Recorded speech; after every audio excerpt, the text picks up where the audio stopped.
Hello बच्चों, चलिए प्रश्न देखते हैं। निम्नलिखित में से पदार्थों के उस युग्म का चयन कीजिए जो रुधिर स्कंदन के लिए आवश्यक है। हेपेरिन और कैल्शियम आयन और पट्टिका कारक, ऑक्जेलेट और साइट्रेट, पट्टिका कारक और हेपेरिन। आइए जानते हैं हमारे प्रश्न की मुख्य अवधारणा।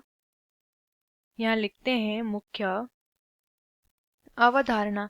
हमारे प्रश्न की मुख्य अवधारणा यहाँ पर संबंधित है रुधिर स्कंदन।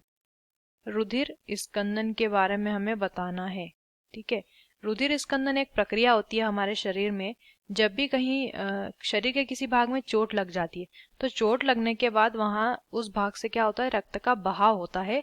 तो इस रक्त के बहाव को रोकने के लिए क्या होता है, यहाँ पर रक्त का इस स्थान पर रक्त का थक्का जम जाता है रक्त बहने के कुछ क्षण के बाद।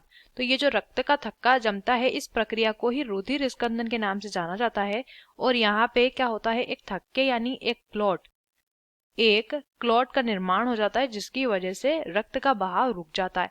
अब यहाँ पे इनमें से कौन से ऐसे दो पदार्थ हैं जिनके द्वारा रुधिर स्कंदन में सहायता मिलती है। तो रुधिर स्कंदन के लिए यहाँ पे थ्रोम्बिन नामक क्लोट या थक्के का निर्माण होता है। ठीक है, वास्तविकता में जो थक्का बनता है वो क्या होता है, थ्रोम्बिन होता है। तो ये थ्रोम्बिन कैसे बनता है, देखिए प्रोथ्रोम्बिन जो रहता है ये हमारा कैल्शियम Ca2+ के साथ मिलकर क्या बना लेता है, थ्रोम्बिन का निर्माण कर लेता है। और यही थ्रोम्बिन क्या करता है, हमारा रक्त का थक्का जमाने में सहायता करता है। अब यहाँ पर इसके साथ साथ कुछ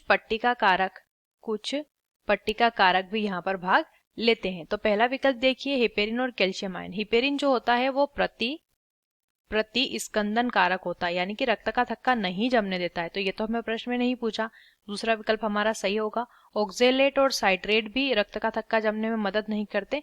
ना ही पट्टिका कारक तो सही दिया है, लेकिन हिपेरिन यहाँ पर दिया है जो कि सही नहीं है। तो विकल्प बी हमारे प्रश्न का सही उत्तर हो जाता है। आशा करते हैं आपको इस प्रश्न का उत्तर समझ आया होगा। धन्यवाद।